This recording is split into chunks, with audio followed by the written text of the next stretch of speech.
देखिए, आज कानपुर एयरपोर्ट के नए टर्मिनल का उद्घाटन होने वाला है। सीएम योगी, केंद्रीय मंत्री ज्योतिरादित्य सिंधिया ये उद्घाटन करेंगे। भाजपा के कई बड़े नेता इस कार्यक्रम में मौजूद रहने वाले हैं। आपको बताएं कि देश के बाकी शहरों से एयर कनेक्टिविटी के लिए लंबे वक्त से कानपुर को एक नए एयरपोर्ट टर्मिनल की दरकार थी, जरूरत थी, मांग उठाई जा रही थी और अब नया टर्मिनल बनने के बाद कानपुर भी देश के बाकी शहरों से जुड़ चुका है। दिन रात फ्लाइट की फैसिलिटी रहेगी, फ्लाइट के नंबर बढ़ेंगे, उड़ान भरने वाले एयरक्राफ्ट की संख्या बढ़ेगी, वेटिंग रूम बड़ा मिलेगा, ज्यादा यात्री आ सकेंगे। अराइवल डिपार्चर के लिए एक बड़ा स्पेस है, हाईटेक स्पेस है। कुल मिलाकर के आज का दिन कानपुर वासियों के लिए एयर कनेक्टिविटी के हिसाब से काफी अहम है। इस बड़े टर्मिनल को तैयार कर लिया गया है और काफी मॉडर्न टेक्निक के साथ तैयार किया गया है। वो सारी फैसिलिटीज जो हाईटेक होती हैं, जो एक स्टैंडर्ड एयरपोर्ट पर होनी चाहिए, वो सब कुछ से लैस है। नया नवेला टर्मिनल है और अब कानपुर के लिए उड़ान भरना बाकी शहरों के लिए जाहिर तौर पर आसान हो जाएगा। तो ये बड़ा कार्यक्रम आयोजित किया गया है, कई मंत्री मौजूद रहेंगे। केंद्रीय मंत्री ज्योतिरादित्य सिंधिया और सीएम योगी मिलकर के इसका उद्घाटन करने वाले हैं। कल से ही हमने आपको बताया किस तरीके से तैयारी चल रही है। तैयारी अब पूरी की जा चुकी है, बस इंतजार या काउंटडाउन कहिए, उल्टी गिनती शुरू है इनॉग्रेशन के लिए। सब कुछ सेट है और अब इस जगह पर आकर के इस एयरपोर्ट का उद्घाटन करके, इस टर्मिनल का उद्घाटन करके, माफ कीजिए, इस टर्मिनल को जनता के लिए समर्पित कर दिया जाएगा और यहीं से तमाम फ्लाइट्स उड़ान भरने के लिए तैयार रहेंगी। उनके लिए स्ट्रेच बढ़ाया गया है, वेटिंग एरिया बढ़ाया गया है, बड़े क्षेत्र के इस्तेमाल में हाईटेक बिल्डिंग बनाई गई है।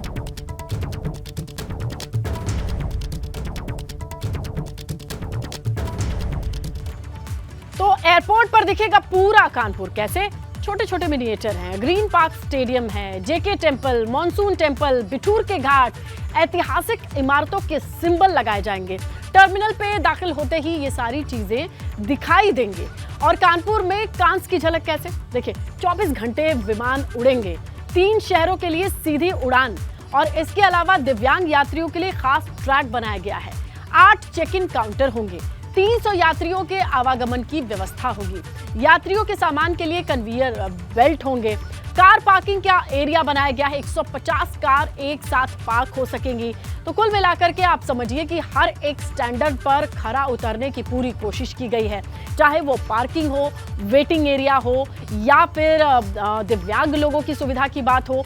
हर उस टेक्नोलॉजी का इस्तेमाल किया गया है जो एक स्टैंडर्ड टर्मिनल पे होना चाहिए। और ये टर्मिनल एड ऑन होगा कानपुर वासियों के लिए। डायरेक्ट फ्लाइट्स मिलेंगी, फ्लाइट्स के नंबर बढ़ेंगे और आसान हो जाएगा कानपुर वालों को किसी भी शहर में आना जाना। तो एक वक्त पे उत्तर प्रदेश में मैनचेस्टर कहा जाता था, उद्योग की राजधानी कानपुर को कहा जाता था और उद्योग के लिए जरूरी है बाहर से आवागमन यानी कनेक्टिविटी। कनेक्टिविटी बहुत अच्छी होनी चाहिए। अगर व्यापारियों के लिहाज से बात कर लें, व्यापार के लिहाज से बात कर लें, आना जाना आसान और सुगम होना चाहिए। अब ये फैसिलिटी एड ऑन है कानपुर के लिए क्योंकि एक नया टर्मिनल बनकर के तैयार है। 300 वेटिंग एरिया कैपेसिटी के साथ इसे बना करके तैयार किया गया है। जाहिर तौर पर फ्लाइट्स बढ़ेंगी, फ्लाइट्स को से उड़ान भरना आसान हो जाएगा। सीधा रुख करते हैं कानपुर का। हमारे सहयोगी रतीश ग्राउंड से रिपोर्ट कर रहे हैं, उनसे जानकारी लेते हैं कि एग्जैक्ट कितना और वक्त का इंतजार करना है जब इनॉग्रेशन होगा और किस तरीके का उत्साह है, कानपुर वाले क्या सोच रहे हैं इस नए टर्मिनल को लेकर के।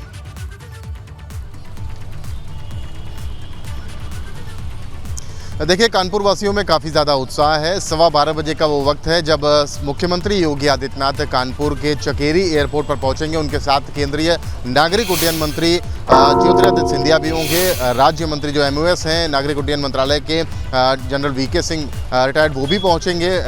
नंद गोपाल गुप्ता नंदी वो भी यहाँ पर पहुंचेंगे और तमाम जो सांसद हैं, उत्तर प्रदेश विधानसभा के अध्यक्ष सतीश महाना, कानपुर के सांसद सतदेव पचौरी, तमाम जनप्रतिनिधि पहुंचेंगे। लेकिन बात अगर कानपुर वासियों की जाए और कानपुर की एयर कनेक्टिविटी की बात की जाए तो वाकई निश्चित तौर पर ये काफ़ी बेहतर होने जा रही है। उत्तर प्रदेश की औद्योगिक राजधानी का रुतबा रखने वाली कानपुर के बारे में ये बात जाननी बेहद ज़रूरी है कि कहा जाता है, जो जानकार बताते हैं कि अमौसी एयरपोर्ट यानी लखनऊ का जो अमौसी एयरपोर्ट है वहाँ पर 40% जो लोड होता है वो कानपुर का होता है। यानी जो व्यापारिक जो औद्योगिक राजधानी है, जो व्यापारी हैं वो कानपुर में एयर फैसिलिटी बेहतर न होने के चलते अमौसी एयरपोर्ट का रुख करते हैं और वहाँ से अपना व्यापार करते हैं, धंधा करते हैं और जो बिजनेस मीट्स होती हैं उनके लिए फ़्लाइट्स पकड़ते हैं।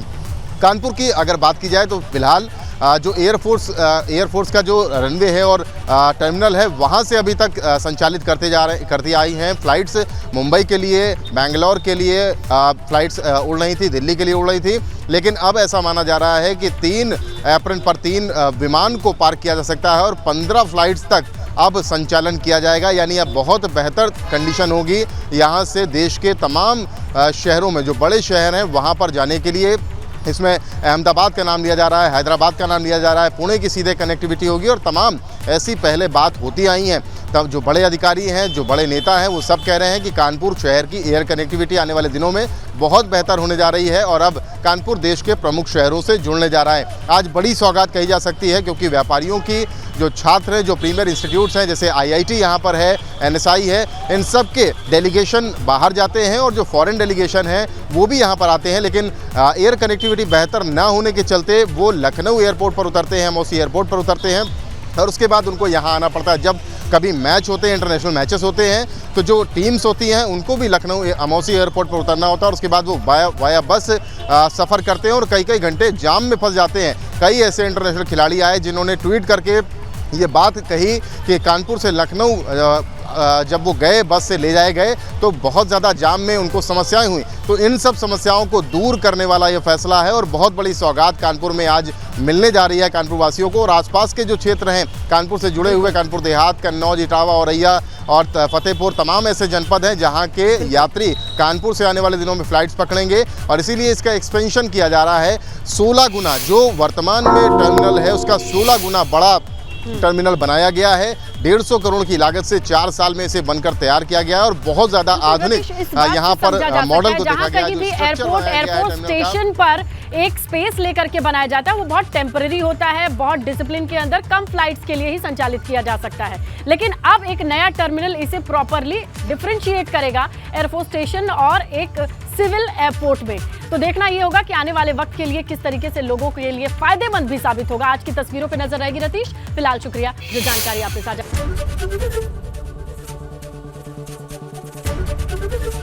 ABP गंगा, खबर आपकी, जुबान आपकी।